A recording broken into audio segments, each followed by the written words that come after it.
ميتون ثم إنكم يوم القيامة تبعثون ولقد خلقنا فوقكم سبع طرائق وما كنا أعوذ بالله من الشيطان الرجيم بسم الله الرحمن الرحيم أعوذ بالله من الشيطان الرجيم بسم الله الرحمن الرحيم ولقد خلقنا الإنسان من سلالة من طين ثم جعلناه نطفة في قرار مكين ولقد خلقنا الإنسان من سلالة من طين ثم جعلناه نطفة في قرار مكين ثم خلقنا النطفة علقة وخلقنا العلقة مضغة وخلقنا المضغة عظاما فكسونا العظام لحما ثم أنشأناه خلقا آخر فتبارك الله أحسن الخالقين. آية ọlọ́wọ́ba ọkọjá lára ìpele tí ń bẹ lára ẹ̀dá ó sì fẹ́ so ìpele wa papọ̀ mẹ́gbẹ̀yìn wa ó wá gbé látara ìpele tí ẹ̀dá ti bẹ̀rẹ̀ látara nùtìfátàn ìyípadà látara tíínù látara ẹ̀pẹ̀ tó fi dára nùtìfátàn látara nùtìfátàn ní gbogbo wa tá a ti wá dìde ìdìde wa àyípadà pẹ̀lú mọ́ Ọlọ́run àti iṣẹ́ àti ìdẹ́dà rẹ̀ látara omi tá a fi wá di ẹ̀jẹ̀ kíkí tá a fi wá di báàsì ẹran àkọ́kọ́ nìyẹn ni marhalatul amshaj èyí tí wọ́n ń pè ní fertilized ovum àti ìpele kejì tí jẹ́ marhalatul hamli tẹ́ ń pè ní embryo èyí ò ní lọ́wọ́ pín sí ìpele nínú embryo ni nígbà tí ó bá bẹ̀rẹ̀ sí dàgbà ibẹ̀ láti máa rí al-in'izar al-ingiraz implantation ibẹ̀ láti máa rí aljaninu zutobaqain èyí tí wọ́n máa pè ní bilamina germ disc níbi tí ó ti máa dàgbà tí ó máa germinate ẹlẹ́ẹ̀kẹta marhalatul janini zu thalath tabaqat àwọn onípele mẹ́ta ni trilamina germ disc inú ẹ̀ náà ni ìṣáò yẹn ni takwinul a'dha bó ti ń dàgbà bí oríkèéríkèé kọ̀ọ̀kan ti bẹ̀rẹ̀ sí bó ṣe ní organogenesis bí oríkèéríkèé kọ̀ọ̀kan bó ti ń yẹka ẹ̀ náà lọ ṣẹ̀ṣẹ̀ wá kan fetus ó ń jẹ́ marhalatul janin náà lọ ṣẹ̀ṣẹ̀ wá kan alwilada accouchement àwọn ìpele wọ̀nyí Ọlọ́run bá ó ti tó fún wa pé ìpìlẹ̀ wa nù ní títí a fi wá di ẹ̀dá tá a fi di insanan sawiyan akọjá lórí àwọn marahilu kan hal ata ala al-insani hinun min ad-dahri لم يكن شيئا مذكورا إنا خلقناه من نطفة أمشاج الإنسان من نطفة أمشاج نبتليه فجعلناه سميعا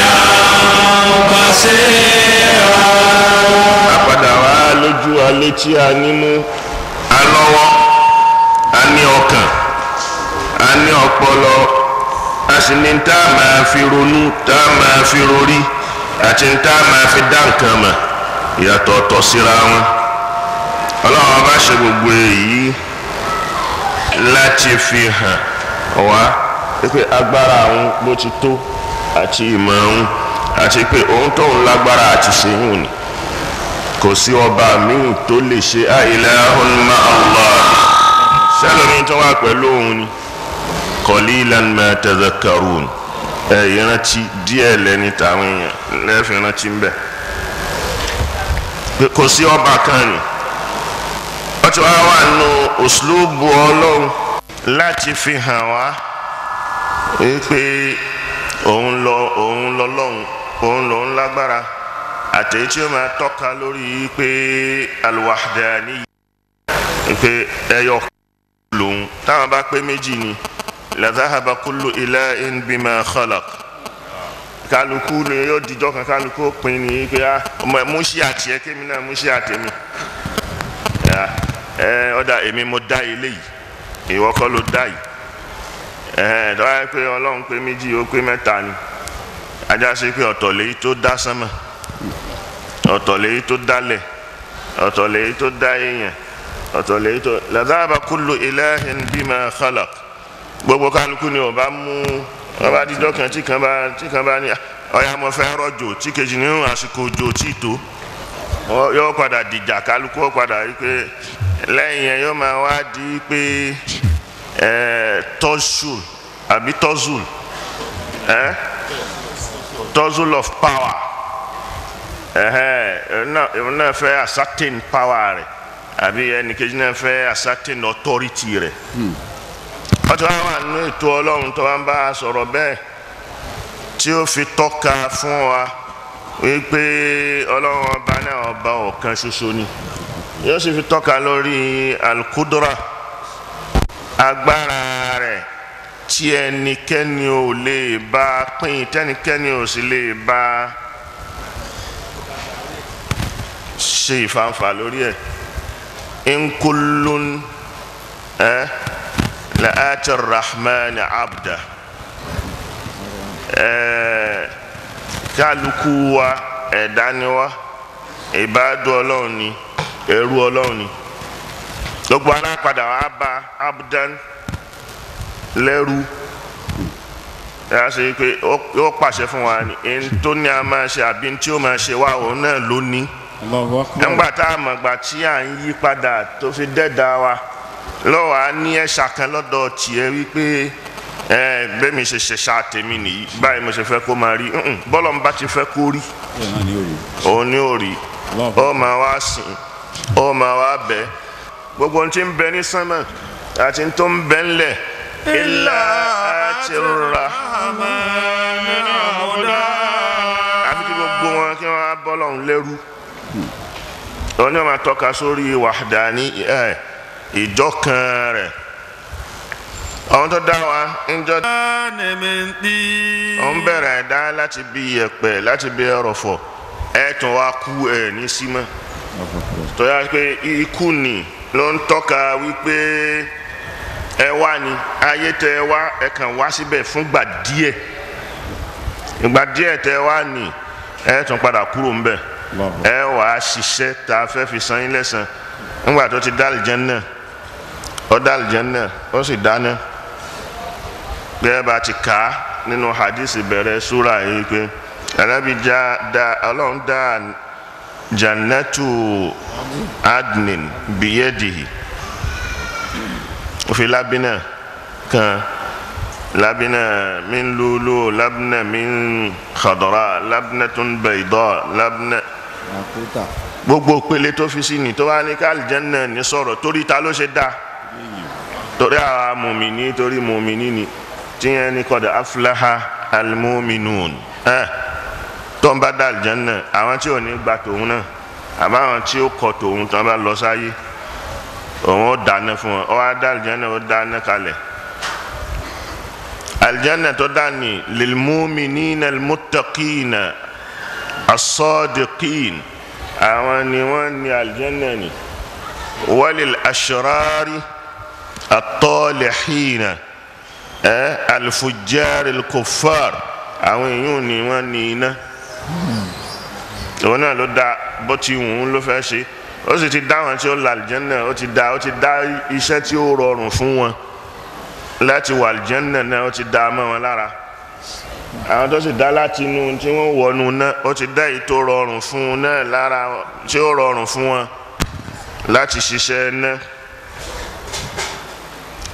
tó fún Ọlọ́run náà tó ń dá ẹ̀dá pé subhanallah alladhi khalaqa fasawwa mímọ́ tó dá ẹ̀dá tó sì ṣe ẹ̀dá náà ní dídá tó ṣe ní ogún régé ó dá ojú ẹ̀ ogún ó dá ìdúró rẹ̀ ogún ó dá gbogbo rẹ̀ ogún régé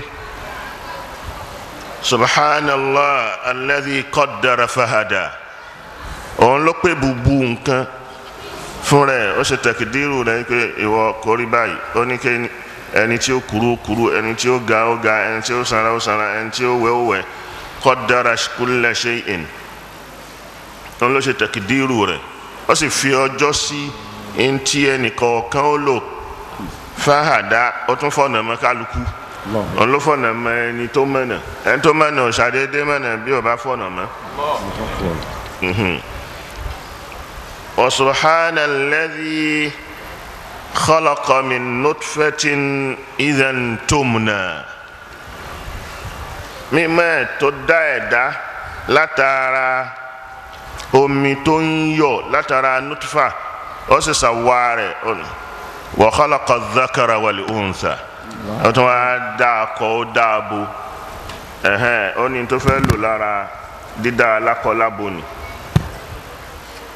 nípa ká lè máa pọ̀ sí ká lè máa bímọ sí kó jẹ́ ọ̀nà tí a fi máa tẹ́dọ̀ ó máa fi pọ̀ sí ẹgbà tó lọ́run ṣe léyìí wọ́n ní innakum lamayyituna thumma innakum ba'da dhalika lamayyitun thumma innakum ba'da dhalika lamayyituna lẹ́yìn gbogbo èyí tá a wí tá a dá yín summa nukhrijukum tiflan ثم لتبلغوا أشدكم ومنكم من يتوفى ومنكم من يرد إلى أرذل الأمور لكي لا يعلم من بعد علم شيئا وترى الأرض هامدة فإذا أنزلنا عليها الماء اهتزت وربت وأنبتت من كل زوج بهيج dídáadáa summa nukhrijukum tiflan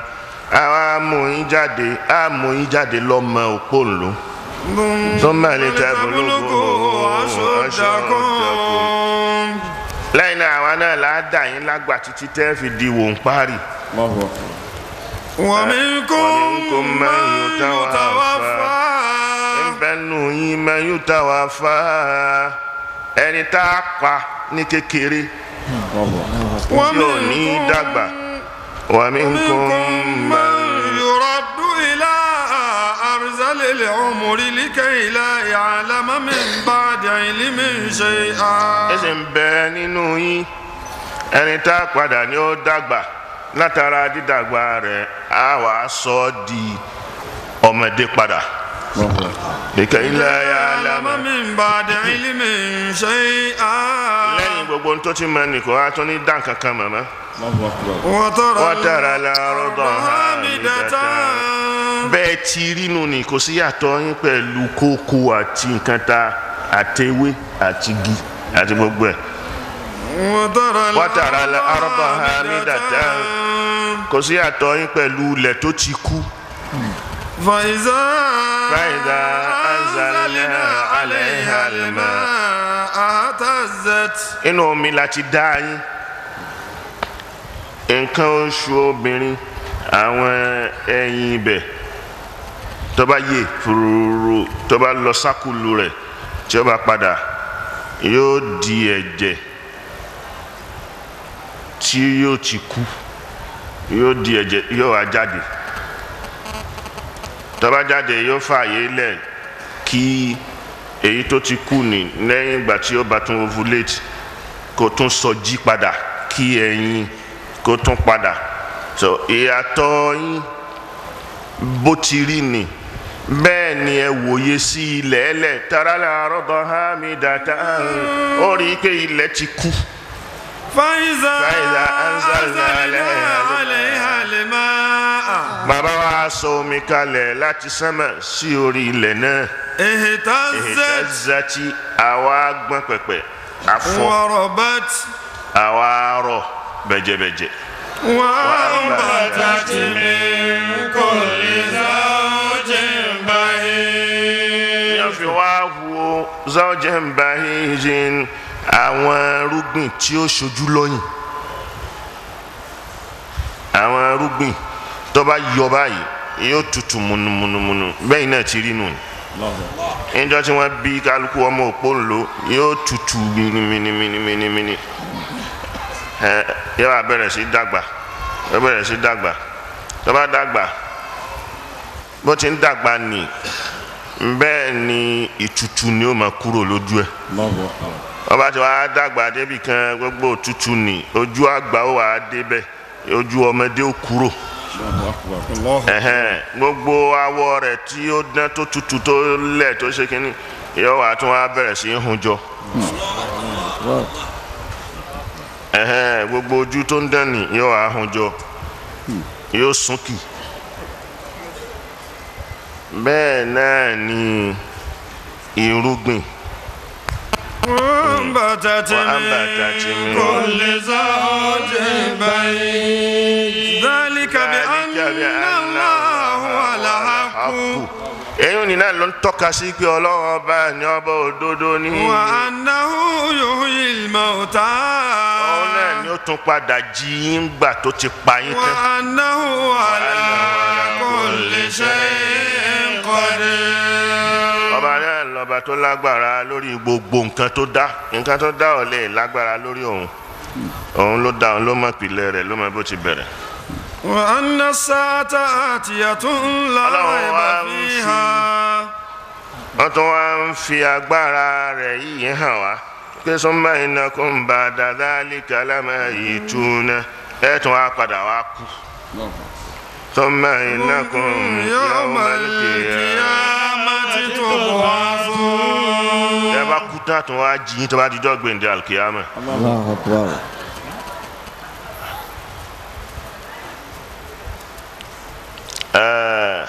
Rahmatullah. إنكم لميتون إنكم مع الله سورة البقرة إن كنتم في ريب مما نزلنا على عبدنا فأتوا بسورة يا أيها الناس اعبدوا ربكم الذي خلقكم والذين من قبلكم. أكبر اعبدوا ربكم ẹ̀sìn Ọlọ́run ọba yín. الذي خلقكم. ọba tó dá yín. والذين من قبلكم. ọ̀nà ló dá àwọn tó ṣáájú yín. لعلكم تتقون. bóyá látara bẹ́ẹ̀ ẹ páyà rẹ̀. الذي جعل لكم الأرض فراشا. ọba tó ṣe ilẹ̀ fún yín. والسماء بناء. ó ṣe ilẹ̀ fún yín oyún àyà nìkan yìí. àmọ́ àpàrà débi àyà nìyẹn. ما شاء الله. كيف تكفرون بالله وكنتم أمواتا فأحياكم ثم يميتكم ثم يحييكم ثم إليه ترجعون. كيف تكفرون بالله báwo láti máa wá ṣe kèfèrí pẹ̀lú Ọlọ́run tó dá yín. òkú ní tẹ́ẹ̀tẹ́lẹ̀ ẹ jẹ́ nǹkan kan jàmẹ́dù lásán ni. fa ahayakum ọwọ́ ayé yín ó fi ẹ̀mí sí yín lára látara àwọn ìpele tó ti dá yín wọ̀nyí. thumma yumitukum yóò tún wá pa yín. thumma yuhyikum yóò tún wá jí yín dìde. thumma ilayhi turja'un. ọ̀dọ̀ ẹ̀ náà lẹ́ padà sí. summa innakum yawmal qiyamati tub'athuna tọ́ba jọ́ gbẹdẹ al-qiyama àgbẹ̀yìn dìde ọ̀yà dìde kúmù gbogbo kálukó dìde nínú sàárè rẹ̀ ni sàárè ni fatira kan lẹ́yìn Allahu Akbar. fatira kan lẹ́yìn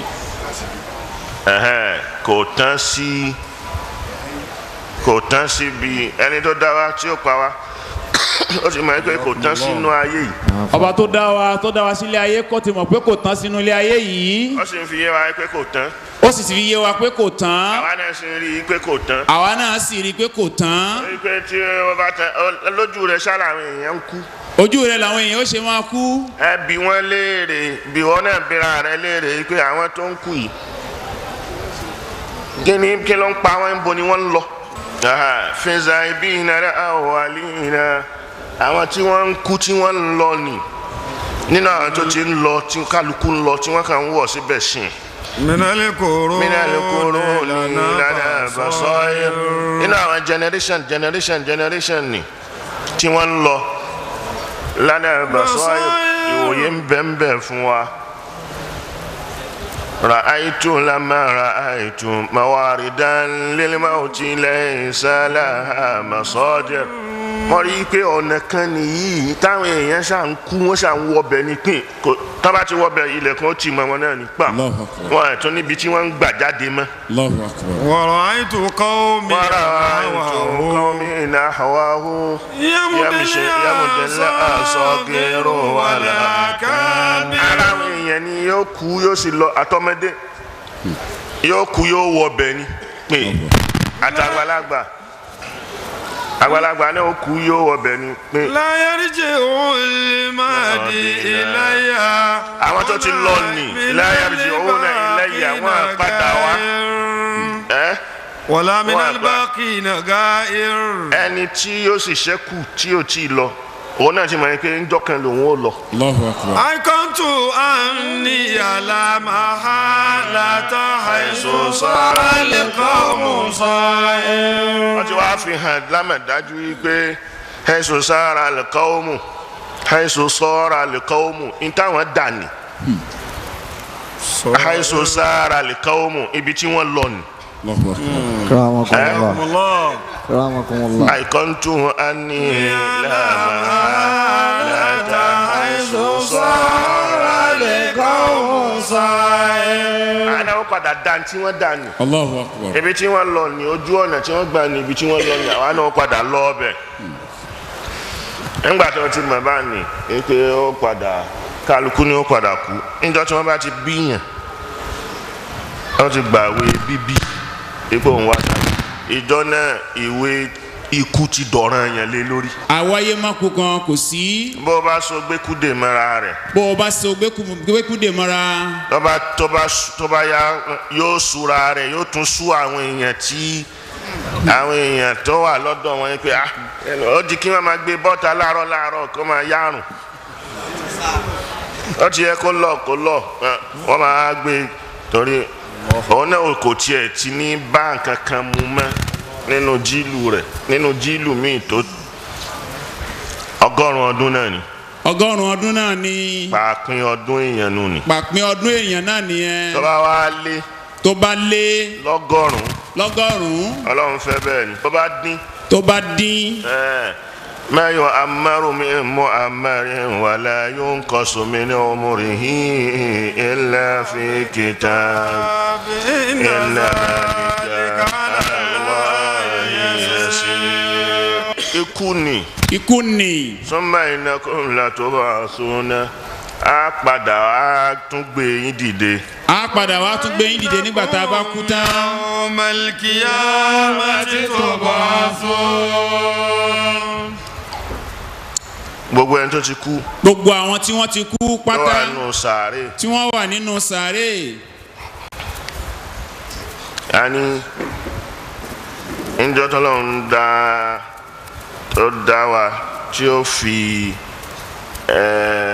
nutfatan alaqatan abadi alaqatan ni àní fakasawna al-'idhama lahman eegun tí ó kọ́kọ́ jáde eegun ẹ̀yìn ni Allahu Akbar. òun ni ó fi ká síbẹ̀ báyìí. egun ẹ̀yìn ni ó kọ́kọ́ jáde nínú gbogbo egun ara. ntọ́ á ní ẹran ni yóò bẹ̀rẹ̀ sí yóò wá gùn yóò wá dàbí kó nírù. yóò gùn bí ìgbà tó ṣe pé ó ní ìrù. bí lẹ́gbẹ̀lẹ́gbẹ̀ ti nírù ni bí àbí ṣé lẹ́gbẹ̀lẹ́gbẹ̀ náà ni. Rahmatullah. bó ti nírù ni irú ni ó máa súnkì bó bá ṣe ń tóbi. àyàtọ̀ ńjọ́ tá ń bẹ ní alakọ́tàn pẹ̀lú lẹ́gbẹ̀lẹ́gbẹ̀ ìyàtọ̀ ní rírí rẹ̀ kò yàtọ̀ síra wọn. àmì orí wà ń bẹ àmì ojú wà ń bẹ ni. àkọ́kọ́ nǹkan tá a kọ́kọ́ wá dá fakasawna al-'idhama lahman thumma ansha'nahu khalqan fatabarakallahu ahsanul khaliqin. eegun ẹ̀yìn ni la kọ́kọ́ dá. egun ẹ̀yìn la kọ́kọ́ dá. èyí tó jẹ́ ẹran tó kú ń bẹ yóò máa wá sún kí bó bá ti ń apá bá ti ń yọ tẹ́sẹ̀ bá ti ń yọ tó bá ti ń tóbi sí i. lára eegun ẹ̀yìn ni náà ni faqarati ni bó ti wá wà fún gbogbo hayawanu zawatil faqarat àwọn ẹranko tí wọ́n ní ọ̀pá ẹ̀yìn. ọ̀pá ẹ̀yìn ni kódà àtẹ̀yí tó nírú nu wọn wọ́n bá nírú irú rẹ̀ ẹran ló yà gùn lọ yóò ní ibi tí eegun dé tó dúró. eegun ni lọ́dọ̀ èèyàn náà ni wọ́n ń pè ní ajizo zanab. ajizo zanab ni òun ni bẹ́ẹ̀ náà lọ́lọ́run ó ti gbé wa dìde padà wípé lágbájá ọmọ lágbájá ó yá dìde. ìwọ́n tó rò wípé kìíní ohun tó lágbára tó dá ọ tó ṣe kásíwátù izama lahman ó lágbára láti tún pèsè ipe lágbájá ọmọ lágbájá kó dìde látàrí egun ajizo zanabi ni bí ilẹ̀ bá jẹ gbogbo ẹ̀ kò ní jẹ yún ni. Allahu Akbar.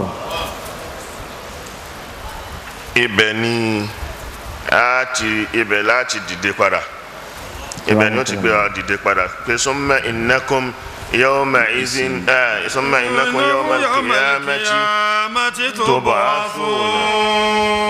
àgbẹ̀yìn dìde ń jọ gbẹ̀ndẹ̀ al-qiyama bẹ́ẹ̀. ọlọ́run wa tó wà lọ lára súrà yìí agbára rẹ̀ tó fi ń hàn ipe bẹ́ẹ̀ yẹn ti rí nù ní ibi tẹ́ padà sí masiru yín nù ní. Allahu Akbar.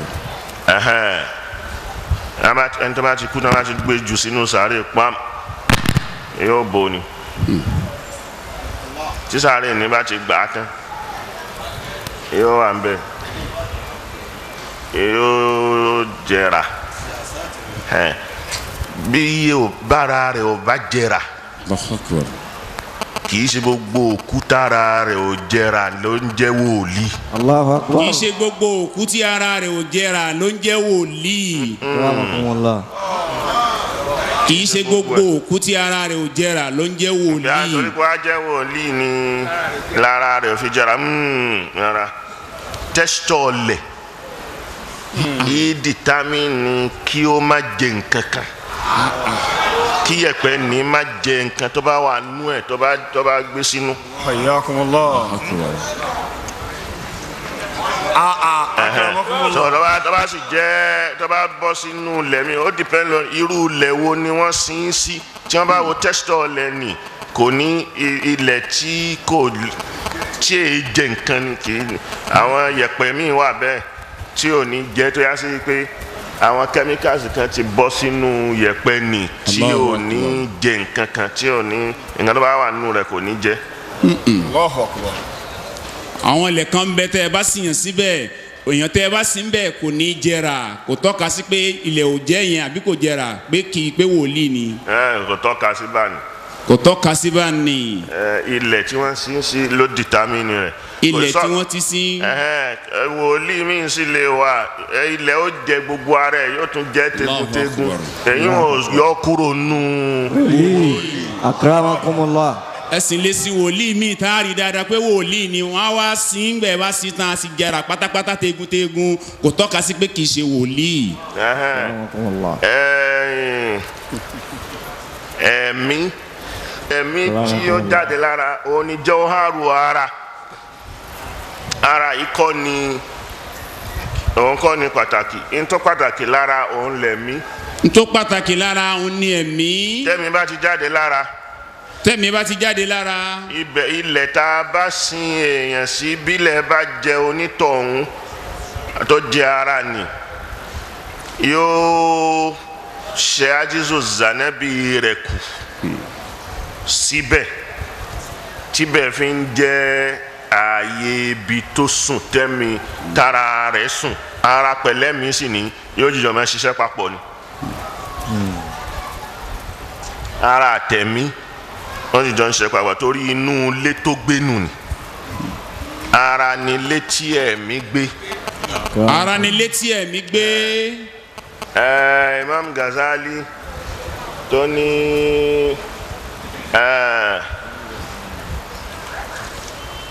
kíni kò lè ní wá ní ra àwọn ní mayitan ẹ bá ń sọ fáwọn ọmọ ìyá mi mú mi ní àwọn ní mayitan tí wọ́n bá bá òkú mi ńlẹ̀ bí wọ́n ti bá yìí. fàbàkà ó ní. torí ńgbà tí ó kú ó ní kí wọ́n lọ ra aṣọ ó rán ọmọ ọ̀dọ̀ rẹ̀ ń ṣe pé lọ bí kó lọ ra nǹkan wá. Imam Ghazali rán ọmọ ọ̀dọ̀ rẹ̀ ń ṣe pé lọ ra nǹkan wá. nígbà tí yẹn jáde ó kọ gbogbo orin ó sì gbé kalẹ̀ ó sì wẹra rẹ̀. Allahu Akbar. gbogbo orin wọ̀nyí ó kọ́ fúnra rẹ̀ ó sì wẹra rẹ̀. lọ́fi ní kó lè kán wa ní ìra àwọn ní ìmọ̀ yìí tá àwọn tí wọ́n bá dé nísìnyí tí wọ́n bókú. èpè tí wọ́n rí mi ní òkú ni wọ́n bá nǹkan ó ní tí wọ́n wá ń sunkún wàrà zàó ní hazana tí wọ́n wá ń ṣe rìsáwù hazana lẹ́ni tí ń banújẹ́. أتظنون بأني ميتكم لست ذاك الميت والله أنا لست ذاك ورعوني ميتا ورملكم أتظنون بأني ميتكم وقل ميتكم هنا الله أتظنون بأني ميتكم لست ذاك الميت والله أنا zọ́nà àbí zọ́nà mafulu mélòó ní wákìlú. méjì. atazununa bi anni maytakum lastu dhaka al-mayta wallahi ana lastu dhaka al-mayta wallahi ana. tí wọ́n rí mi ní òkú tí wọ́n ń rò mí ní òkú atazununa bi anni lastu zaka al-mayta wallahi ana. ó fọlọ́n búra òun ń ṣòkú mọ́. òun kì í ṣòkú. ana fi suri wa haza jasadi. ara leléyìí ara òun bẹ fọ́tò ara leléyìí. kana bayti wa qamisi zamana. ẹ̀mí tí ó wà nù ara ní ń jẹ́ aṣọ fún ẹ̀mí náà. kana bayti ó sì ń jẹ́ ilé fún ẹ̀mí náà. wa qamisi zamana. fún àsìkò tí mo lò ní fáyé àwọn àsìkò tí mo lò. Allahu Akbar. ana kanzu wa hijabi talisamu. pẹpẹ ọ̀rọ̀ kan lòun ni talisamu ni hijabu òun ni gàgá tó di òun tí ò jẹ́ kó rí bi. min turabin kana li fihi ana. hijabu ni ni yẹ̀pẹ̀ tá a ti dá min turabin kana li fihi. turabu ni náà ló kó wàhálà báwọn ní gbogbo fìtínà tó ń bá kiri láyé. Allahu Akbar. anaduru qad hawahu sadafu. alúlù lòun tí apópó ti kó sínú tó tọ́jú rẹ̀ sínú. kuntu mahasunan faifutu limihana. mahsunan atọ́jú ẹ̀ abo astọ́ rẹ̀ síbẹ̀ ni. fàáyìfùtù lè hànà. ọ̀hún wa ń bẹ̀rù kí ni fìtínà àdánwò tí ó padà bá wọn. ana òsèfúrú wàhálà kọfàṣẹ. ẹyẹ olóńgó lòun tí wọ́n jù sínú kéèjì. ẹ̀mí nínà ni ẹyẹ olóńgó tó wí ni tí wọ́n jù sínú kéèjì. وهذا قفص تريت منه وبقى موريتانا تريت منه وبقى موريتانا. ẹ̀mí ni ó ti fò jáde kúrò nínú kéèjì ni òun ti lọ tiẹ̀ ó kú kéèjì ńlẹ̀ fún yín kéèjì lára ní tẹ́ǹrí ẹ̀mí ti lọ torí ẹ̀mí náà ni òun náà ni bí ẹyẹ náà ni.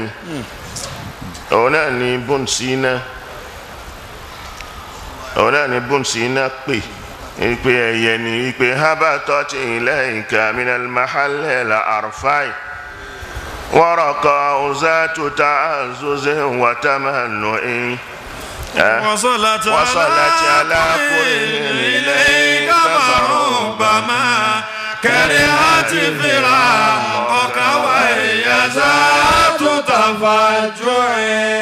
habatat ilayka ẹyẹ olóńgó ni tó sọ̀kalẹ̀ sí ọ lára. من المحل الأرفع. láti ààyè tó ga lọ́hùn nínú alamul arwahi ló ti wá ó sì bà ọ sí ẹ lára pín torí pé ńjọ tí wàá nù fíkà fèsì. ونفخنا فيه من روحنا كرمكم الله. عالم الأرواح láti mú nẹ́fùnì láti fi sí nígbà tá à ń dá ẹ̀dá ìpele tá a kọjá. إذا سويته ونفخت فيه من روحي. nígbà ń bá parí dídá rẹ̀ tí mo pè búburú rẹ̀ tí mo ṣe dọ́gbadọ́gba bí mo ti fẹ́ tí mo ya fọ́tò rẹ̀ bó ti. ونفخت فيه من روحي. tí mo wá fẹ́ mi sí i lára. فقعوا له ساجدين. كرمكم الله. ẹ̀mí وقوزة تعزز وتمنع. ìjọ tí ó dé zazu ta'azzuzin wa tamannu'in tipa náà ló fi sọ̀kalẹ̀ síbẹ̀. tipa lẹ̀mí fi sọ̀kalẹ̀ sínú ara. وصلت على قرن إليك وربما. wa tamannu'in tí nǹkan kan bá ṣe ojo ni ẹ̀yẹ ni ẹ̀mí ni ojo ni bẹ́ẹ̀ nìkan bá gbọ́ gbáwò lójijì ń bí ibà ní sè gbọ́ kálukú ní ìmú ẹlòmíì tí yóò sì dákú lẹ́sẹ̀kẹsẹ̀ dídákú tó dákú ni bọ́lọ́mùbá tó fẹ́ jẹ́ kó máa bẹ̀ láyé yóò ṣẹ̀ṣẹ̀ tún wá tají yóò bá sì ní ìbẹ̀rẹ̀ ẹlòmíì ń wọ̀ nù ó ń lọ nù mọ́tò àksidẹ́ǹtì tí mọ́tò bá ní nǹkan kan ò ní í ṣe ẹnìkan kan bẹ̀ ẹlòmíì ń bẹ̀ òun sì kú torí pé ẹ̀mí rẹ̀ ojo. zazu ta'azzuzin wa tamannu'in tó bá ti rí nǹkan kan yóò gbọ̀n ni yóò sa ni fò ó tún lè padà wá kó tún wá bá a sí lára padà àwọn tẹ́mi bá ti jáde lára ni òun pẹ̀lú ara àsopọ̀ ń bẹ lára wọn àsopọ̀ tó ń bẹ lára wọn nìyẹn ni wallahu yatawaffal anfusa hina mawtiha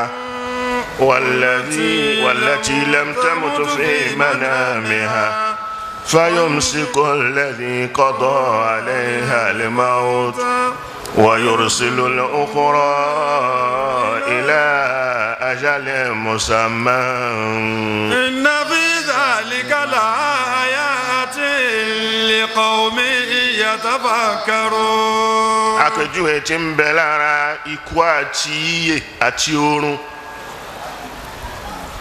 àpèjúwe tí ń bẹ lára ara wa àtẹ̀mí náà ni àpèjúwe ikú àti oorun ẹ̀mí ni a máa ṣeré jáde. ẹ̀mí a máa ṣeré jáde nínú ara. a ṣeré jáde. a ṣeré jáde a lọ. a bẹ̀rẹ̀ sí kiri. a bẹ̀rẹ̀ sí kiri. tó bá kiri ni. nígbà tó bá kiri lọ. látara kiri ni àlá tí wọ́n máa lá. látara pé ẹ̀mí wa máa ń kiri nígbà tá a bá sùn ní àlá tá a máa ń lá. ẹ̀mí ó jáde kúrò lára. ẹ̀mí á jáde kúrò nínú ara. ìwọ sùn. òun ti jáde. yóò wá káàkiri yóò máa ṣeré kiri yóò máa lọ yóò máa dábàáyà yóò tún wá kúrúrú àtúnbà padà síbẹ̀ yóò wá irunra padà ó lò tají. ọlọ́run ló sọ yìí pé Allah yatawaffal anfusa hina mawtiha. ọlọ́run ní gba ẹ̀mí. ọlọ́run ní gbẹ̀mí. nígbà tó bá kú. ìgbà tó bá kú. wallati lam tamut fi manamiha. ọ̀nà ní kó ró sókè. èyí tí ò tí ì kú tó ń bẹ lójú oorun ẹ̀. fayumsiku lati qada alayha al-maut. èyí tá a ti rí pé eléyìí kú ni yomsikuhu yóò gba arúsọ ni kò ní jẹ́ ó padà. wa yursilu al-ukhra. yóò wá dá kejì padà ní. èyí tó sùn ní a dá padà ila ajalin musamma títí dásìkò kan. inna fi dhalika la-ayatin liqawmin yatafakkarun. ọ̀nà ní bókú bá ti kú ẹ̀mí ni ò ní lọ kò ní lọ yóò wà nítòsí kò lè wọbẹ̀ mọ́ni. yóò máa rí gbogbo nǹkan tó ń ṣe gbogbo ohun tí ń ṣẹlẹ̀ sí ara ni. ládìsí kan tí Aisha gbà wá ike njọ kan anabi ń bẹ òun pẹ̀lú anabi ń bẹ anabi wa gbé orí léhùn nítan ẹgbà tó gbórí léhùn nítan òun wá ń wò òun bá rí àwọn irùngbọ̀n rẹ̀ níbi inú irùngbọ̀n ó ti ń ṣe funfun lọ́wọ́ àpè àgbà ti dé náà kọ́ yìí. Allahu Akbar. bàgbà bá sì ti ń dé ikú súnmọ́ náà nìyí. Allahu Akbar. òun wá ń ronú pé ànábì ó lọ yóò fi gbogbo àlómọ̀ rẹ̀ kalẹ̀ nìyí.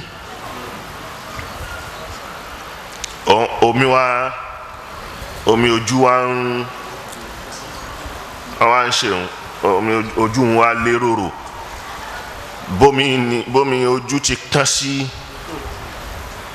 ànábì lára nìyẹn. sallallahu alaihi wasallam. ànábì wa ni kí ló ń ṣe lọ́ba sọ wípé n tó ń rírì ànábì ni kí ló mà tó tún burú jù nù kú tó mà tó burú jù kú lọ.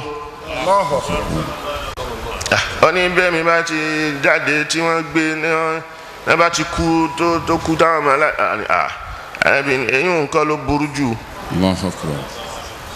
pé ńgbà tẹ́mi ó bá jáde lára yóò dọ̀gbẹ́ sí ara. ìjáde ẹ̀mí ni ibi tó bá gbà jáde yóò wá dá ọgbẹ́ sí ara nì ààyè tó gbà jáde nì torí ìjáde ń tipátipá ni. wasalati ala kurhin ilẹ̀ ìjábá bàmá kálí àti bẹ̀rẹ̀ àkọ́kọ́ àyàzá tó tàfà jọ ẹ̀.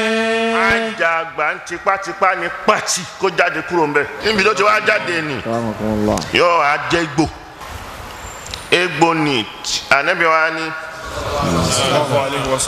tí wọ́n bá fẹ́ gbé tí wọ́n fẹ́ bọ́ṣọ lára rẹ̀ àwọn kúkú máa bí tí kò ní gbọ́ yóò máa wí pé dákun ṣe pẹ̀lẹ́pẹ̀lẹ́ níbi bíbọ́ aṣọ nítorí pé ojú egbò tí ẹ̀mí gbàjá dénú ẹ̀ kò tí ì ṣe ó ń kàn ẹni tó wọn ò sì mọ̀ òun kàn máa bọ́ aṣọ ni.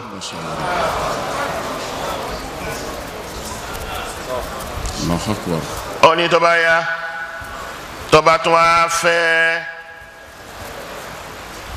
wẹ̀ yóò tún kígbe ipe yága sílì ìwọ tó fẹ́ wẹ̀ ń yìí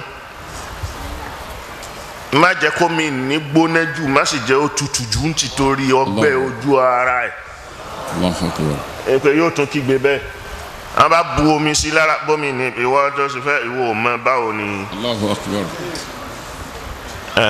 tó bá tún wá ṣe bẹ́ẹ̀ ẹni fẹ́ wẹ̀ òun kàn ń wẹ̀ tiẹ̀ lónìí. tó bá tún wá bẹ̀rẹ̀ sí ṣe káfàní tó wẹ̀ tán tó fẹ́ máa ṣe káfàní rẹ̀ yóò tún rí pé ìwọ tó ń ṣe káfàní òun yìí dákun sí ojú òun má ti bo ojú kóun rí àwọn ọmọ òun àtàwọn ìyàwó òun àtẹbí òun lárí gbẹ̀yìn ẹni tó ń ṣe káfàní. ẹni tó ń ṣe káfàní ìyẹn kankan tó ń faṣọ wé kò rí òun kàn ń wé lọ́ntì ẹ̀ ni. wọ́n fi wé bẹ́ẹ̀ ni tí wọ́n bá tún wá fẹ́ gbé ó ní kọ́rọ̀ra gbé òun pẹ̀lẹ́pẹ̀lẹ́ kọ́ra gbé òun pẹ̀lẹ́pẹ̀lẹ́ kí wọ́n ra ṣeun jẹ́ẹ́jẹ́ kí wọ́n má yóò ké bẹ́ẹ̀ wọ́n bá tún kúrò báni tí wọ́n bá gbé dénú sàárè torí gbogbo kálukú tó ń tẹ̀lé ní òrì gbogbo kálukú tó ń tẹ̀lé tó mọ̀ láyé náà ni ó mọ̀ yóò máa wà bẹ́ẹ̀ tó bá wá tí wọ́n bá gbé sínú sàárè yóò máa tún wá yóò tún máa kígbe bẹ́ẹ̀ ẹ̀mí ni òun yóò wà nbẹ ara sì ni àwọn ń ṣe ní omi so nǹkan tó ń kan ara ni ẹ̀mí ni ń gbọgbẹ́ pẹ̀lú rẹ̀ kò lè padà síbẹ̀ mọ́ ni. ẹ̀mí ń gbọgbẹ́ pẹ̀lú gbogbo nǹkan tí à ń ṣe sí ara àmọ́ kò lè padà síbẹ̀ mọ́ ni. ọ̀nìtàn bá wá gbé sínú sàárè tán tí wọ́n bo iyẹ̀pẹ̀ sí yóò máa tí wọ́n bá fẹ́ padà ní lágbájá ò ń lọ ni. lágbájá ò ń lọ. làkàṣègbè ìwọ náà tún padà ní. làkàṣègbè ìwọ náà tún fẹ́ padà. dóòlà ìwọ náà tún lọ. dóòlà ìwọ náà tún lọ. yóò máa ṣe bẹ́ẹ̀ ìwọ tó lérò yìí pé bóyá òkú ò rí ẹ̀yìn. ìwọ tó lérò pé bóyá òkú ò rí ẹ̀yìn. ó ń rí ẹ̀yìn dáadáa. ó ń rí ẹ̀yìn dáadáa. fàlẹ́ kàrájà lè má yí tòmínà dárí náà bìlá. tí wọ́n bá gbé jáde ńlé tí wọ́n gbé jáde tí wọ́n fẹ́ gbé jáde máa gbé lọ tẹ́. nada bilahi ya jamaati. yóò máa gbé wọ́n gbé jama ẹ̀ ń gbé wọn lọ yìí yóò máa kígbe bẹ́ẹ̀ ni. látàjìlú bí. ẹ má kàn wọn lójú máa sáré máa gbé wọn lọ. Hàtà. ẹ̀yin ó sì máa rí pé ẹ tètè. ẹ tètè gbé lọ. ọwọ́ máa sọ pé ẹ má kàn ẹ ṣe pẹ̀lẹ́pẹ̀lẹ́ ẹ rọra ṣe sùúrù ẹ ní sùúrù díẹ̀díẹ̀ pẹ̀lú. hàtà ó wà di àdárí. títí tó wọn fi dágbére fún inú ilé tó ń gbé ni àti àwọn fámìlì wọn. wà á kiri báyìí wà máa lé. àtàwọn tó súnmọ́ òun àtowó òun. bùmọ̀ yunadi bilahi ya jamaati. yóò tún alẹ́ yìí jàmọ́. tarakitu murati armilatan. òun fi ìyàwó òun kalẹ̀ ní opó. fa aleikum alla tuzuha. ẹ má fìyà jẹ.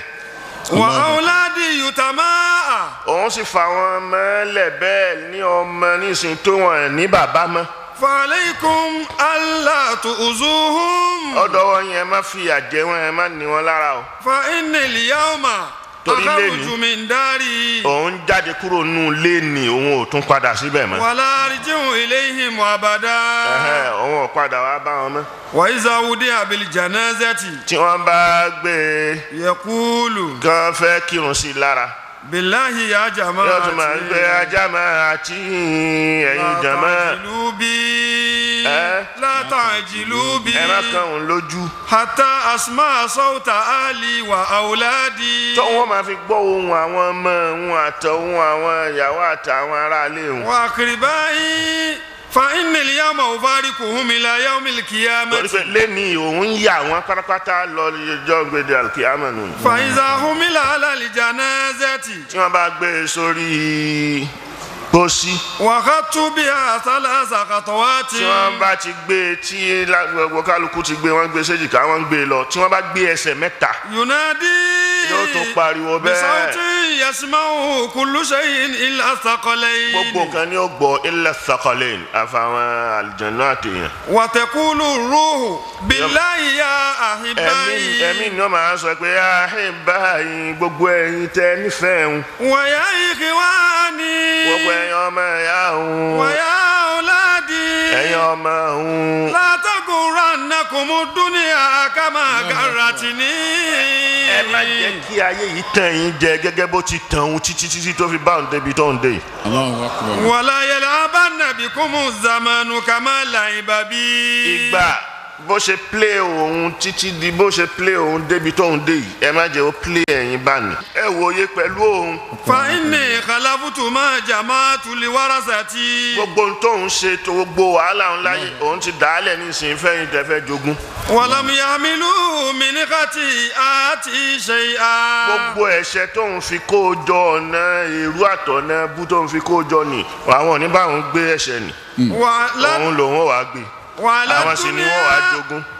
وعلى الدنيا يحاسبني الله تعالى.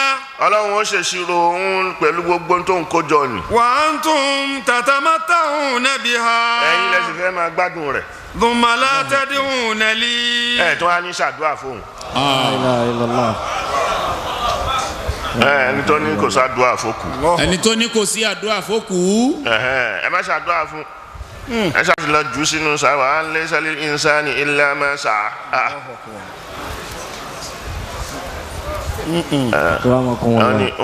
àwọn máa ná wọn ní ṣàdúrà fóun.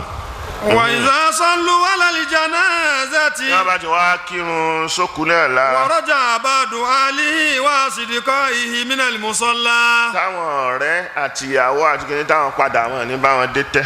يقول بالله yóò يا máa wá إخواني ẹ̀yin ọmọ ìyá mi. إني كنت أعلم أن الميت ينسى في الأحياء. ọmọ yìí pé òkú wọn yìí pẹ́ gbàgbé rẹ̀ láàrin àwọn alàyè yìí pẹ́ gbàgbé òkú. ولكن àmọ́ o. لا تنسوني بهذه السرعة. ẹ má kánjú gbàgbé òun kì í ṣe kẹ wá sáré kánjú kẹtì ya gbàgbé náà nù ní pé òun. قبل أن تدفنوني. ṣáájú kó tó di pé wọ́n sin òun sínú sàárè. حتى تنظروا إلى مكاني. ẹ débẹ̀ tí ẹ wo ibi tóun fẹ́ fi lélẹ̀. Allahu Akbar. الله أكبر. La ilaha illallah. ẹ wo ààyè tóun fẹ́ wọ̀ ní ẹ wò. ويا إخواني ẹ̀yin ọmọ ìyá mi. إني كنت أعلم أن وجه الميت أبرد من الزمهرير في قلوب الأحياء. lọ́dọ̀ àwọn alààyè òkú tó kù ní ojú rẹ̀ yóò tutù lójú wọn lásìkò ìgbà tó kù ní tí wọ́n máa wò pé ó dàbí ìgbà tó sùn. ولكن لا ترجعوا بهذه السرعة. ẹ bá a sáré kánjú padà gẹ́gẹ́ bẹ́ẹ̀ tí ń kánjú padà tẹ́ fẹ́ padà yìí. فإذا وضعوه عند قبره. tá a bá gbé e sínú sàárè. يقول بالله يا جماعتي. ẹ̀yin jàmá. ويا إخواني ẹ̀yin ọmọ ìyá mi. أدعوكم ولا تدعونني. òun pè yín ẹ̀yin ò gbọ́ pé ẹ̀yin ò sì pè ń. Allahu Akbar. فإذا وضعوه في لحده. tá a bá gbé e sínú láàdì rẹ̀. يقول بالله يا وارثي. a máa wá wípé yá wá rí sí ẹ̀yin tẹ́ fẹ́ jogún. ما جمعت مالا كثيرا من الدنيا ما إلا جمعت مالا. تركته لكم. gbogbo tó ń kó jọ ni òun ò kó jọ bí kì í ṣe pé gbogbo òun wá dàálẹ̀ fún yín. فتذكروني بكثرة خيركم. ire tẹ́ máa ṣe látara rẹ̀ náà ni kẹ́ máa fi rántí òun ní gbogbo ìgbà. وقد علمتكم القرآن mo kọ́ yín lálùkùránì mo rán yín kílé kéwú mo rán yín níwèé mo kọ́ yín lẹ́kọ̀ọ́ والأدب mo fún yín láwọn ẹ̀kọ́. فلا تنسوني من ẹ دعائكم. má gbàgbé ohun bí àdúrà intanẹ́bì wí fún Aisha ni. tí Ànábì wí fún Aisha nìyẹn. pé hàlà ìṣesí tó le jù àfọ̀záù tó dá ẹ̀rù bá ní jù wípé èèyàn kan kú nǹkan tó wà lẹ́yìn ikú ni gbogbo àwọn nǹkan tó rọ̀ mọ́ ẹ gbogbo ohun tó ń bẹ lẹ́yìn ikú ó ju kú lọ èèyàn kan kúkọ́ lásán bẹ́ẹ̀ yẹn kẹ́mi bá fẹ́ jáde wàhálà tó wà ń bẹ pọ̀ púpọ̀. wọ́n bá sì jáde tán ibi tó jáde gbogbo ètò tí wọ́n máa ṣe ẹ̀wọ̀n ọmọ nǹkan kan a bá lọ gbé sínú yìnyín yẹ kàn ń fìyà jẹ ni tọ́rẹ́ mi ni ò ní lọ. ẹ̀mí rẹ̀ ò ní lọ. sábà da ẹ̀pẹ̀ bó tán náà láti fi sọ pé ẹ dúró ń bẹ̀ zakiru mautakum فإنهم اليوم يسألون ẹran wọn létí nǹkan tí wọ́n gbá yé wọn ṣe níbẹ̀ ẹ bá wọn sọ̀rọ̀ torí ó ń gbọ́ ẹ wá rán ẹ létí. gbígbọ́ ní jọ́tà nẹ́bí dé nígbà tí wọ́n jà ogun Badar gbogbo àwọn òkú mùsùlùmí wọ́n kó wọn àwọn tí kèfèrí wọ́n kó wọn ànábì dé báyìí ànábì ní yá Shayba yá Utba ìwọ Shayba ìwọ Utba atazkuruna hal wajadtum ma wa'adakum rabbukum haqqan ṣe ń tọ́lọ́run ṣàdéhùn rẹ̀ tó sọ fún mi tí mò ń wí fún yín ni ẹ bá abẹ́ abẹ́ bá. Allahu Akbar. làwọn mùsùlùmí tó tẹ̀lé àná ìbáni atukallimuna an-nasa qad jifu. Allahu Akbar. àwọn òkú bété tí wà ànábì tó ń bá sọ̀rọ̀ ànábì ni wọ́n gbọ́ ju ẹ̀yin tẹ́ ń gbọ́ lọ. Allahu Akbar. tẹ́ẹ̀kan mọ́kù yín tẹ́ẹ̀kan jù sínú sàárè tẹ́ yẹ́yìn padà sọ kankan wí kankan fún ṣàdúrà fún ẹgbẹ́ àwọn bá gbé sínú sàárè tán ni Ìmáàmù Sàyútì fi sọ yìí pé al-qabru ba'da al-mawti lil-insani huwa tariqun lil-maqarri sani fihi yakunu al-fasu an imani لكي لتعرج الروح إلى الجنان إذا تولى الناس بعد الدفن táwọn yẹn bá ti yẹ̀yìn padà tán pé wọ́n bo òkú mọ́lẹ̀. ردت إليه روحه للبدن á dá ẹ̀mí rẹ̀ padà sí i lára. Allahu Akbar. pé kó yá tají àwọn màláíkà وجاءه المنكر والنكير وأبى وصفوا ما بين الورى شهير. méjì ni ó gbajúmọ̀ káàkiri lọ́dọ̀ àwọn èèyàn pé Munkaru àti Nakiru ń bẹ. tókù bá ti kú ni wọ́n wà bá táwọn yẹn bá ti yẹ́yìn padà. wọ́n haranihi wọ́n máa jágbe mọ́ wọ́n sì dá jókòó wọ́n dá gúnlẹ̀. yakudu yẹsẹ wọ́n bá dá gúnlẹ̀ tán yas'alanihi wọ́n máa wá bí láwọn béèrè. an rabbihi wa dinihi saliba. wọ́n máa bẹ man rabbuka. Allahu Akbar. ta lọ́lọ́run pẹ̀lú gbé ni wọ́n jà mọ́ ẹnìkan kan ò ní gbọ́. àwọn èèyàn ò ní gbọ́ ẹni gbogbo nǹkan tó bá wà nítòsí ibẹ̀ ò ní gbọ́ àyàfà àwọn ẹranko àwọn ẹran. Allahu Akbar. wọ́n máa bi man rabbuka tó bá ti ní ntò mọ̀ lọ́lọ́run tó ń pè tó yẹ pé o kàn ń rí la ilaha illallah kò dọ́kàn rẹ̀ ọ̀tọ̀ ni ìlàhù rẹ̀ òun ni ó fèsì ń jóná pé ìlàhù rẹ̀ tí wọ́n bá nà ní ó dúró báyìí gbáà yóò wọlé bí 70,000 zira. Allahu Akbar. bí 70,000 feet sílẹ̀. àwọn kan mú bí èékánná gàgà báyìí ni wọ́n tún fi kọ́ irun rẹ̀ orí rẹ̀ wọ́n tún wọ́ ọ wá sókè wá. man rabbuka táwa tún yí pé kìnnìkan ni wọ́n á tún gbá ní mi gbá ilẹ̀. wọ́n máa ṣe bẹ́ẹ̀ fún. man nabiyuka wa dinihi ma dinuka ẹ̀rọ ẹ̀sìn olóńsìn àtàlà nẹ́bí rẹ̀. wa nabiyyihi likay yujiba. wọ́n máa ṣe bẹ́ẹ̀ fún. yukarraru su'alu lil anami. wọ́n máa ṣe bẹ́ẹ̀ fún wọ́n máa pààrà lójoojúmọ́. fima rawahu fi sab'ati ayyami. lójijì ọjọ́ méje bẹ́ẹ̀. Allahu Akbar. yóò sun méje nù sàárè bẹ́ẹ̀ ni ìbéèrè ni. wakila bal yuftanu sab'an mu'minun. mùmíní nìkan tiẹ̀ lọ́jọ́ méje ni. wa arba'ina zunifaki yuftanu tó bá yẹ pé mùnáfìkì ni 40 ọjọ́ ni wọ́n fi fìtínà rẹ̀ Allahu Akbar. ló fi já sí pé ọjọ́ méje ni tó ń ka ó máa jẹ́jọ́ kẹjọ bó ti wáyé tó sunrun méje tẹ sọ súnà fún tẹ pẹran fún níjọ́ kẹjọ ibi tó bọ́ sí nìyẹn ibi tí ó mọ̀ ni ẹ wá yọba ṣèjọ́ méje ẹ mọ̀ bá ìmánì rẹ̀ torí talẹ̀ ń rí ẹ mọ̀nú ọlọ́run nìkan ṣe ló mọ̀nú òun ló mọ̀ bí ìmánì ti rí nínú láìpẹ́ mú mi ní ìjọ́ méje ni so ẹ ṣàdúà fún ẹ ṣe sàárà fún ní ìjọ́ kẹjọ lẹ́yìn ìgbà tó sunrun méje nì gẹ́gẹ́ bí àdìsí tó sọ pé al-mauta kal-gharik yantaziru da'watan min talhaquhu min ibnihi wa aqribaihi fa iza lahiqatihu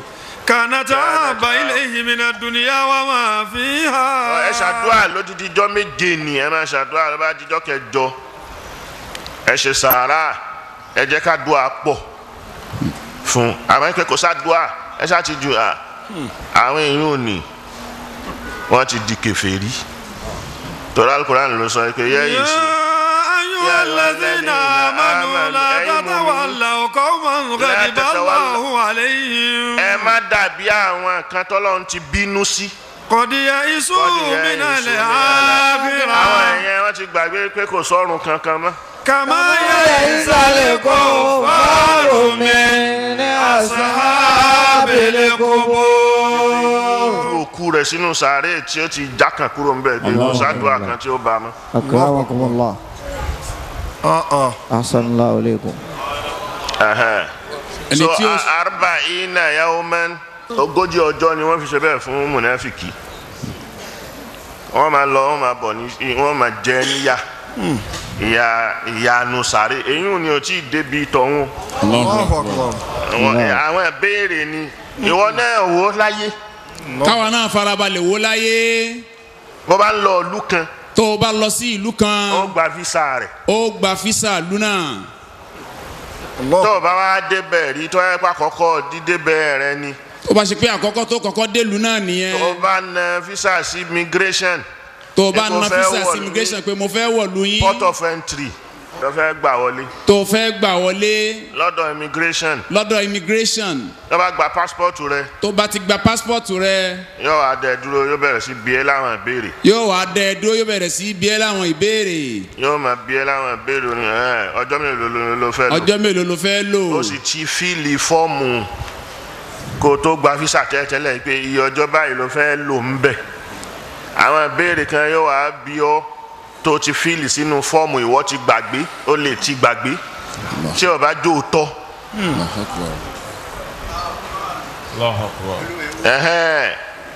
pé ọ̀dà ta ló níbi tí o fẹ́ pé irú UK irú Amẹ́ríkà ò lè lọ láì já sí pé ẹnìkan nínú ilé tó ń wà nínú ilé tó ti gbà tó ti níwèé tó ti dọmọ ìlú ni ó dúró fún ọ wípé lágbájá báyìí mo pè yí pé kó wá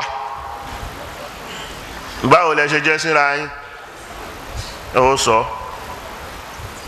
bẹ́ẹ̀ tí ìjọ jẹ́ síra yín tí wọ́n bá ti fíìlì nǹkan kí nǹkan tó ti parọ́ lóòótọ́ ó parọ́ ni ó jẹ físà rẹ̀ jẹ tọ́ba tí wọ́n á dẹnu bodè tọ́ba ti bẹ̀rẹ̀ sí bí ọ́ láwọn béèrè ó lè kọ́kọ́ fura sí ọ̀nà kọ́kọ́ gbé ẹsẹ̀ gbẹ kan pásítọ̀tù ni ò ní tẹ̀ lọ́wọ́ mọ́ ó kàn ní mọ ibi tí pásítọ̀tù ti rìn pọ́n ó ti dé ọ̀dọ̀ ẹnìkan ẹ̀yìn ó kàn yọ níbì kan báyìí báyìí ó porúkọ wá ń bí báwo ló ti rí físà rẹ báwo ni yóò abẹ́rẹ́ sí bí ọ́ láwọn béèrè àbí bẹ́ẹ̀ kọ́ wájú immigration tó wá ní nígbà tó ti pásítọ̀tù rẹ sínú máṣíìnì kọ̀ǹpútà ní tó ti ṣe báyìí gbogbo information rẹ ó ti hàn wájú rẹ nínú kọ̀ǹpútà rẹ n tó sì fíìlì kó tó wọ̀lú kó tó gba físà gbogbo rẹ ṣe wá wájú tiẹ̀ yóò máa bí ọ léèrè pé báwo ni tàbá pé kí lorúkọ ẹni tó pè ọ wá borúkọ ni ọba ti tálì tó bẹ̀rẹ̀ ìgbà náà ó lè máa wò pé sọmọ yẹn pé mo lè dá ọ padà láti bí Allahu Akbar. èyí ní jẹ́ òwòlú àbí ẹlòmíì wọn á gbé lọ quarantine àbí ẹlòmíì wọn á subject rẹ̀ sí thorough searching oríṣiríṣi ni wọ́n lè fi ṣe ní bòde ni èyí ò tí ì mọ̀ kí ló ń lọ bá nínú ilé nínú ìlú èyí ò kò kan gbogbo ẹ̀ kábàjẹ́ ìjà sípò da ọtí wá wọlé náà wọ́n ní ó wá wọlé ó sì wọlé irú iṣẹ́ wo ló ṣe tó máa fi jẹun tọ́lọ́pàá bá gbá ọ mú pẹ̀lú pé màdàrú kankankan ó bẹ̀rẹ̀ ìyà ìyún lọ́tọ̀ àbí kí wọ́n ṣàfárà rẹ̀ kí wọ́n dá a padà kí wọ́n lé e jáde kí wọ́n sọ pé eléyìí kò lẹ́tọ̀ọ́ àti wọ̀lú ìmọ̀ lọ́dún mẹ́wàá kí wọ́n cancel visa rẹ̀ ayé nù ni. So talqiyama alqabru ba'da al-mawti lil-insani huwa at-tariqu lil-maqarri as-sani. Ojú ọ̀nà tó fẹ́ entry rẹ̀ port of entry rẹ̀ náà ni sàárè ni. tó bá fi já síbi tí ọ máa wá lọ tó bá já di pé yuftanu sábà amúmínú ẹgbẹ́ oríṣiríṣi ìbéèrè ni wọ́n máa bí ọ́ nítorí gba ẹ máa ń rọ̀ búkà mọ́ kò tí ì kánṣẹ́ tó fọwọ́ ara rẹ̀ ṣe. tó bá páàsì ń bí eyín ni wọ́n á wá fi sí pé oníṣẹ́ rẹ̀ lélẹ́yìí àmọ́ kó tó àsìkò talkiyama ó dé kó máa bẹ ní VIP. awal manazil al-akhirah awal manazil. فإن نزل عبد فيه فما بعده أيسر. tẹ́yàn bá ti nà já ń bí eyín ni tó ti là ń bẹ̀ tó paasi ń bẹ̀ فما بعده أيسر èyí tó kù lẹ́yìn yóò máa rọrùn díẹ̀díẹ̀ ni ó ti paasi wọ́n sọ pé eléyìí oníṣẹ́ rẹ̀ ni mùmínì ni wọ́n wá ní ẹ̀fẹ́ léyìí sí VIP. VIP lodge ẹ̀fẹ̀ léyìí sí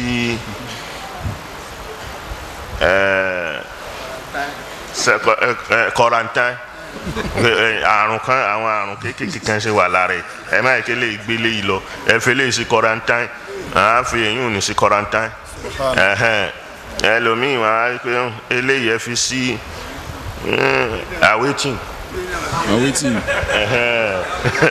wọn á ní ẹlòmíì wọn á ní ẹfi ṣe litos class third class ni ẹlòmíì súùtì ẹ ṣáàjì ẹ kó sì wà ń bẹ kó ń wà ń bẹ náà títí.